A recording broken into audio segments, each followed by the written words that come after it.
క్రీస్తు యొక్క శిలువ వ్యర్థము కాకుండానట్లు వాక్చాతుర్యము లేకుండా సువార్తను ప్రకటించుటకై ఆయన నన్ను పంపెను. శిలువను గూర్చిన వార్త నశించు వారికి వెరితనము కానీ రక్షింపబడుచున్న మనకు దేవుని శక్తి. 1 కొరింథీ 1:17-18 ప్రియ సోదరి సహోదరులారా, సువార్త రక్షింపబడు వారికి దేవుని శక్తి. సువార్త ద్వారా మనలను మనము సిద్ధపరచుకుంటూ ఇతరులను సిద్ధపరచాలి. పాపుల రక్షకుడైన యేసు ప్రభు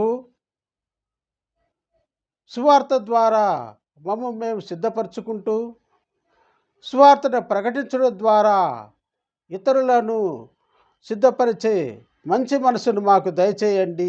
ఆమెన్.